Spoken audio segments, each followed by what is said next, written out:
Quelque chose d'important aussi quand on écrit du code, c'est de pouvoir faire appel à des données externes entrées par l'utilisateur le plus souvent.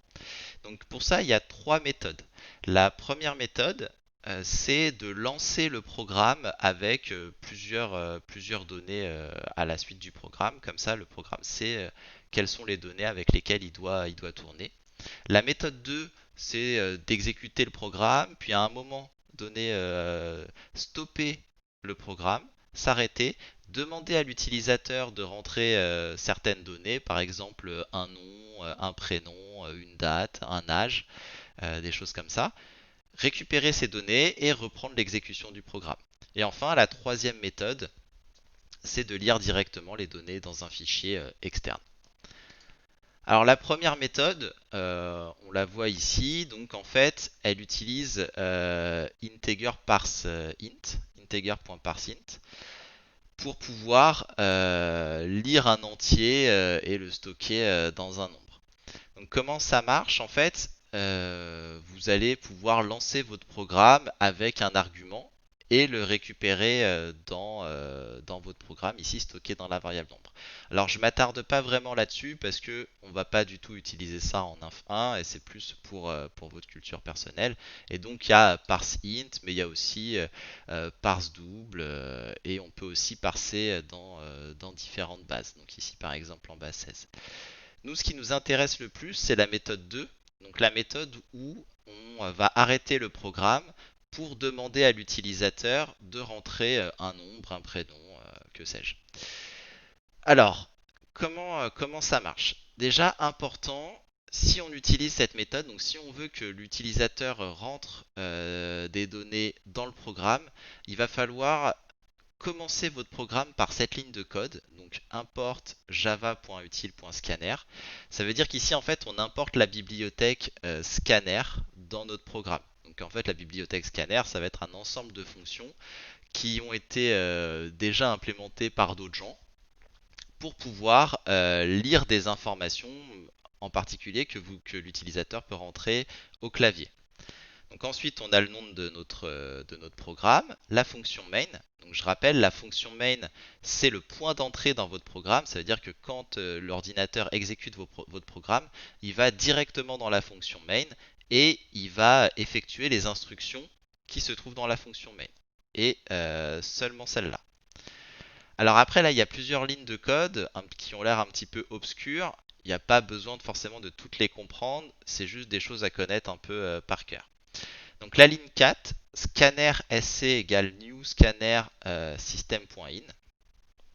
Donc là en fait on ouvre un scanner. On ouvre un scanner sur system.in et system.in c'est system.input et donc en fait on va dire qu'ici c'est le clavier. D'accord. Et donc ici en fait vous avez défini sc comme une variable de type scanner et qui va vous permettre en fait de récupérer les informations que l'utilisateur va rentrer au clavier. Ensuite ici on a system.out.print et c'est pour afficher une phrase, pour expliquer à l'utilisateur ce qu'on veut qu'il fasse, d'accord? Parce que le programme va s'arrêter pour attendre que l'utilisateur rentre un nombre, mais si l'utilisateur ne sait pas qu'il doit rentrer un nombre, voilà, ça marche pas. Donc system.out.print et on entre un nombre. Donc on remarque ici qu'il n'y a pas de ln après le print, parce qu'en fait on ne veut pas nécessairement sauter de ligne. D'accord, le ln c'est juste pour sauter une ligne. Ensuite, la ligne la plus importante c'est la ligne 6. Donc ici int nombre égale sc.nextInt. Donc qu'est-ce que ça veut dire ici? Ça veut dire que j'ai créé une variable nombre de type int, d'accord? Donc une variable nombre qui va stocker un entier. Et avec le symbole égal, ça veut dire que je lui assigne le résultat de sc.nextInt. Et sc.nextInt, ça va stopper l'exécution du programme, attendre que l'utilisateur rentre quelque chose au clavier et appuie sur Entrée. Et normalement, il espère que ce que vous avez rentré au clavier, c'est un nombre. Si c'est pas un nombre, ça va faire une erreur et ça marchera pas. Mais si c'est un nombre, sc.nextInt va récupérer ce nombre et va l'envoyer et le stocker dans la variable nombre ici. Et ensuite, après, je peux afficher, par exemple, le nombre que que l'utilisateur vient de rentrer en faisant system.out.println, tatata, et ma variable nombre. Et enfin, sc.close, je ferme le scanner parce que j'en ai plus besoin. Important, dès que je ferme le scanner, je peux plus l'utiliser. Et donc, par exemple, si jamais je fais entrer un nombre, 3, ça va afficher quelque chose comme ça. Donc, par exemple, ici, sur Eclipse, j'ai écrit exactement le code qui était, qui est écrit. Et on voit que si je le lance, hop, là, le programme s'arrête, il tourne plus du tout. Et après, je peux afficher, par exemple, rentrer 100. Hop, voilà, ça me le raffiche. Et qu'est-ce qui se passe si jamais je rentre quelque chose qui n'est pas un nombre? Eh ben, on voit que ça fait une erreur, que ça n'a pas marché. D'accord? Alors, ça marche aussi avec des nombres négatifs, d'accord? Hop, moins 1000, moins 10 000 plutôt. Voilà, donc ça, il faut juste mettre un moins.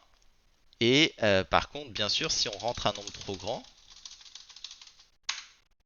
eh ben ça marche pas, d'accord? Parce qu'il était trop grand pour rentrer dans un entier. Voilà. Hop. Et c'est tout pour